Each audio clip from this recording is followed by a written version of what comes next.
360 camera లేదు, sun roof లేదు, safety wise 6 air bags కూడా ఆఫర్ చేయట్లేదు. ఇంకా లిస్ట్ అయితే చాంతాడంతుంది. హలో గైస్, ఈరోజు విన్ఫాస్ట్ MPV7 అనే ఒక మల్టీపర్పస్ యూటిలిటీ సెగ్మెంట్ సంబంధించిన MPV కార్ని లాంచ్ చేసింది. వీళ్ళు MPV అని పేరు పెట్టవేంటని వీళ్ళే MPV7 అని పేరు పెట్టేసుకున్నారు. విన్ఫాస్ట్ కార్ల గురించి వస్తే సో వీటి క్వాలిటీ అయితే అన్డౌటెడ్లీ చాలా బాగుంటుంది గైస్. ఈవెన్ బిల్డ్ క్వాలిటీ కానీ లోపల యూస్ చేసే మెటీరియల్ క్వాలిటీ కానీ చాలా బాగుంటుంది. ఈవెన్ డ్రైవబిలిటీ, సస్పెన్షన్ ఇవన్నీ కూడా చాలా బాగుంటాయి. బట్ ఒక మేజర్ డ్రాబ్యాక్ అయితే ఉంది. దాన్ని ఈ వీడియో ఎండ్లో డిస్కస్ చేస్తాను. సో వీడియోని లాస్ట్ వరకు స్కిప్ చేయకుండా చూడండి. ఫస్ట్ మనం ఫీచర్స్ డిస్కస్ చేద్దాం. సో ఈ కార్లో ప్రొవైడ్ చేసిన ఫీచర్ల కంటే ప్రొవైడ్ చేయని ఫీచర్ లిస్టే ఎక్కువగా ఉంది. సో ఎందుకంటే వీళ్ళు ఈ కార్ని లాంచ్ చేసేటప్పుడే దీన్ని ఒక క్యాబ్ పర్పస్ కార్ లాగా లాంచ్ చేశారు. అండ్ దీన్ని పర్సనల్ పర్పస్ కార్ లాగా అయితే వీళ్ళు ఎప్పుడు చూడలేదన్నమాట. సో ఈవెన్ మీకు వియత్నాంలో కూడా దీన్ని క్యాబ్ పర్పస్ కోసం ఎక్కువ యూస్ చేస్తూ ఉంటారు.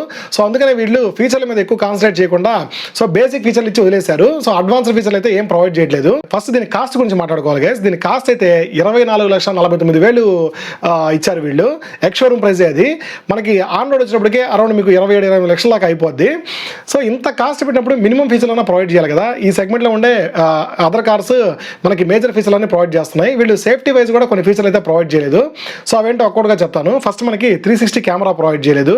నెక్స్ట్ మనకి లెవెల్ 2 అడాస్ ఇలాంటి అడాస్ సిస్టమ్ అయితే ఏం ప్రొవైడ్ చేయలేదు. దెన్ మనకి వీళ్ళు సేఫ్టీ వైజ్ ఇంకోటి గైస్ ఎయిర్ బ్యాగ్స్ కూడా మనకి వీళ్ళు 6 ఎయిర్ బ్యాగ్స్ కానీ 7 ఎయిర్ బ్యాగ్స్ కానీ ఇలా ప్రొవైడ్ చేయకుండా ఓన్లీ 4 ఎయిర్ బ్యాగ్స్ మాత్రమే ప్రొవైడ్ చేశారు. సేఫ్టీ వైజ్ అయితే ఇలా డిసప్పాయింట్ చేశారు.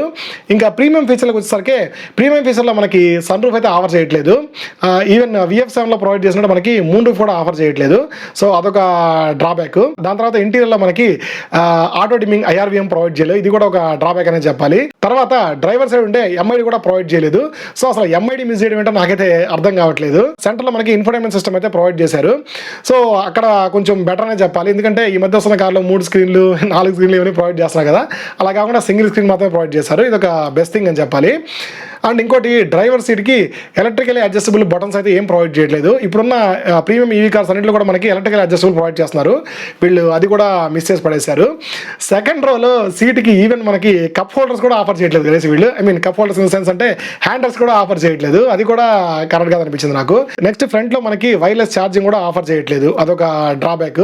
అండ్ ఫైనలీ ఇప్పుడు వస్తున్న కార్లు అన్నింటిలో మనకి electronic boot opening and closing offer చేస్తున్నారు కదా. దీంట్లో అయితే అది కూడా ఆఫర్ చేయట్లేదు. సో ప్రీమియం ఫీచర్స్ అన్ని ఆల్మోస్ట్ అయితే వీళ్ళు ఆఫర్ చేయట్లేదు గైస్. ఓన్లీ బేసిక్ ఫీచర్స్ మాత్రమే ఆఫర్ చేస్తున్నారు. Next major thing, so EV కారణంగా మనకు గుర్తొచ్చేది బ్యాటరీ, దాని కెపాసిటీ అండ్ రేంజ్ ఎంత వస్తుంది, సో ఛార్జింగ్ ఎంతసేపట్లో అవుతుంది.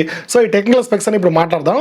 సో ఈ కార్లో మనకి 60.13 kWh బ్యాటరీ ప్యాక్ అయితే ప్రొవైడ్ చేస్తున్నారు. ఇది 517 కిలోమీటర్స్ వరకు రేంజ్ అయితే వీళ్ళు చెప్తున్నారు. బట్ రియల్ వరల్డ్ అంత సీన్ అయితే ఉండదు గైస్. 517 అయితే ఇంపాసిబుల్. ఒక 400 వరకు రావచ్చు మనకి రియల్ వరల్డ్. నెక్స్ట్ పవర్ వచ్చేటప్పటికే 204 PS పవర్ ఆఫర్ చేస్తుంది. అండ్ ఎలక్ట్రిక్ మోటార్ పవర్ వచ్చేసరికి 150 వాట్. నెక్స్ట్ ఈ కార్ తో పాటు కొన్ని భారీ వారంటీలు అయితే ఆఫర్ చేస్తున్నారు. ఈ లిస్ట్ అయితే నిజంగా చాలా పెద్ద ఉంది. 1 by 1 చదువుతాం చూడండి. 7 years వెహికల్ వారంటీ ప్రొవైడ్ చేస్తున్నారు. 10 years బ్యాటరీ వారంటీ ప్రొవైడ్ చేస్తున్నారు. దాని మీద అయితే ఇంకా క్లారిటీ లేదు. అది ఓన్లీ ఫస్ట్ ఓనర్కైనా అండ్ సెకండ్ ఓనర్ కూడా పాస్ అవుతుందా అనేది క్లియర్గా దీంట్లో మెన్షన్ చేయలేదు. నెక్స్ట్ 7 years ఫ్రీ RSA అంటే రోడ్ సైడ్ అసిస్టెంట్ కూడా ప్రొవైడ్ చేస్తున్నారు. దీని గురించి మళ్ళీ మాట్లాడదాం guys. Next 3 years free maintenance. So 3 years పాటు ఫ్రీ మెయింటెనెన్స్ కూడా ప్రొవైడ్ చేస్తున్నారు. అండ్ ఫ్రీ ఛార్జింగ్ కూడా ఆఫర్ చేస్తున్నారు. 31 March 2029 వరకు మనకి ఫ్రీ ఛార్జింగ్ కూడా ఆఫర్ చేస్తున్నారు. నాకైతే దీని మీద డౌటే గైస్. ఎందుకంటే నేను విన్ఫాస్ట్ VF7 మీద ఒక రివ్యూ చేశాను. మీరు చూడండి ఒకసారి, యూజర్ రివ్యూ చేశాను. సో ఆ కస్టమర్ మనకి క్లియర్గా చెప్పారు. తర్వాత కూడా నాతో ఆయన కాంటాక్ట్ అయ్యాడు. సో వీళ్ళైతే ఆ ఫ్రీ ఛార్జింగ్ అయితే ప్రొవైడ్ చేయట్లేదు. వీళ్ళు ఏం చెప్పారంటే ఇండియా వైడ్ ఎక్కడైనా సరే ఫ్రీ ఛార్జింగ్ ప్రొవైడ్ చేస్తామని చెప్పారు. బట్ వీళ్ళైతే అది ఇండియా వైడ్ అన్ని దగ్గర ప్రొవైడ్ చేయట్లేదు. కొన్ని దగ్గర మాత్రమే ప్రొవైడ్ చేస్తున్నారు. అది కూడా ఆయన మనకి రివ్యూ ఇచ్చారు కదా, ఆ కస్టమర్ ఫైట్ చేస్తే వాళ్ళు తర్వాత దాన్ని ప్రొవైడ్ చేశారంట. సో దీన్ని మాత్రం కొంచెం గమనించుకోవాలి. నెక్స్ట్ మీరు సపోజ్ ఈ కార్ని అమ్మేయాలనుకుంటే అది ఎన్నేళ్ళు వీళ్ళు అయితే ఇంకా క్లియర్గా చెప్పలేదు. 75% వరకు మీకు బైబ్యాక్ ఆప్షన్ అయితే కూడా ఇస్తారనమాట. అంటే సపోజ్ మీకు ఆ కార్ నచ్చలేదు, మీరు వేరే కారు మూవ్ అవ్వాలనుకుంటున్నారు. సో ఆ కార్ని మీరు ఇచ్చేసి వేరే కారు విన్ఫాస్ట్ని కొనుక్కోవాలి. విన్ఫాస్ట్ని కొనుక్కుంటే 75% మీకు బైబ్యాక్ ఆప్షన్ అయితే ప్రొవైడ్ చేస్తారనమాట. ఇది మంచి ఆప్షనే. బట్ అన్ని రోజులు ఈ కంపెనీ అయితే ఓకే. దాని గురించి మళ్ళీ మాట్లాడదాం. నెక్స్ట్ డ్రాబ్యాక్స్ గురించి మాట్లాడదాం గైస్. సో నేను స్టార్టింగ్లోనే చెప్పా కదా, ఈ కార్లో మనకి మేజర్ డ్రాబ్యాక్ అయితే ఒకటి ఉంది. సో క్వాలిటీ వైజ్ కానీ అండ్ కార్ వైజ్ కానీ ఇది బాగానే ఉంటుంది గైస్. ఈవెన్ డ్రైవబిలిటీ కూడా చాలా బాగుంటుంది. నేను ఆ కస్టమర్ మన దగ్గర తీసుకొచ్చినప్పుడు కార్ నేను చాలా బాగా డ్రైవ్ చేశాను. కార్లో సస్పెన్షన్ కానీ డ్రైవబిలిటీ కానీ అండ్ ఓవరాల్ ఇంటీరియర్ స్పేస్ కానీ నాకు చాలా బాగా అనిపించింది. ఈవెన్ సీటింగ్ కంఫర్ట్ కూడా చాలా బాగా అనిపించింది. బట్ ఇందులో మనకి మేజర్ డ్రాబ్యాక్ ఏంటి అంటే సర్వీస్ గైస్. హైదరాబాద్ లాంటి సిటీలోనే మనకి వీళ్ళు ఇంకా ప్రాపర్ సర్వీస్ సెటప్ అయితే చేసుకోలేదు. సపోజ్ ఒకసారి ఏదైనా మీకు చిన్న ఇష్యూ వచ్చిందనుకోండి, సర్వీస్ సెంటర్ తీసుకెళ్తే అక్కడ సర్వీస్ సెంటర్లో ప్రాపర్ టెక్నీషియన్ లేడు, అసలు దా కారు రిపేర్ చేసే వాళ్ళు కూడా ఎవరు లేరు అనమాట. అది పరిస్థితి ప్రస్తుతానికి. సో వీళ్ళు సర్వీస్ అయితే ఇంకా చాలా బాగా ఇంప్రూవ్ చేసుకోవాలి. ఈవెన్ నేను కొన్ని రివ్యూస్ కూడా చూశాను. నార్త్ నేను వాళ్ళవి కొన్ని సర్వీస్ రివ్యూస్ చూశాను. నేను వాళ్ళు డైరెక్ట్గా విన్ఫాస్ట్ని ట్యాగ్ చేస్తూ వాళ్ళు రివ్యూస్ పెట్టారనమాట. సర్వీస్ మీరు ఇంప్రూవ్ చేసుకోండి, కార్ మేము ఇచ్చి నెల అవుతుంది, 2 నెలలు అవుతుంది, దాని గురించి ఇంకా ప్రాపర్ రెస్పాన్స్ అయితే మాకు రావట్లేదు. సో సర్వీస్ ప్రాపర్గా లేకుండా మీరు వెహికల్స్ అమ్మైతే ఏం ప్రాబ్లము, ఒక కస్టమర్ని తెచ్చుకోవడం ఎంత కష్టమో, మీరు ఆ కస్టమర్ని తెచ్చుకున్న తర్వాత మీరు సర్వీస్ ప్రాపర్గా ప్రొవైడ్ చేయకపోతే ఎలాగని చెప్పి చాలా దారుణంగా అయితే కమెంట్ చేస్తున్నారు అనమాట. సో వీళ్ళు సర్వీస్ గురించి అయితే చాలా కాన్సన్ట్రేట్ చేయాలి. సో వెహికల్స్ అయితే 1 by 1 లాంచ్ చేస్తున్నారు కానీ సర్వీస్ గురించి పెద్దగా పట్టించుకోవట్లేని చెప్పి నాకు కూడా అనిపిస్తుంది.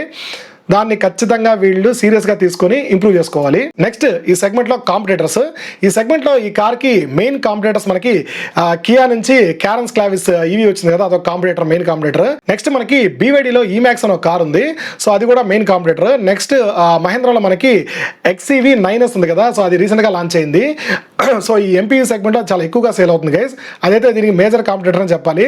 సో దాని కాంపిటీషన్ తట్టుకొని ఈ కార్ దాకా రావాలంటే సో చెప్పా కదా, వీళ్ళు సర్వీస్ అనేది చాలా బాగా ఇంప్రూవ్ చేసుకోవాలి. లేకపోతే ఆ కాంపిటీషన్ తట్టుకోవడం చాలా కష్టమే. అందులో ఫీచర్లు కూడా చాలా తక్కువ ఆఫర్ చేస్తున్నారు కదా, సో ఆ కాంపిటీషన్ తట్టుకోవడం కొంచెం కష్టమని చెప్పాలి. ఫైనలీ ఈ కార్ కొనొచ్చా లేదా అంటే so depends guys. Car quality అయితే చెప్పా కదా చాలా బాగుంటుంది, అందులో ఏమాత్రం డౌట్ లేదు.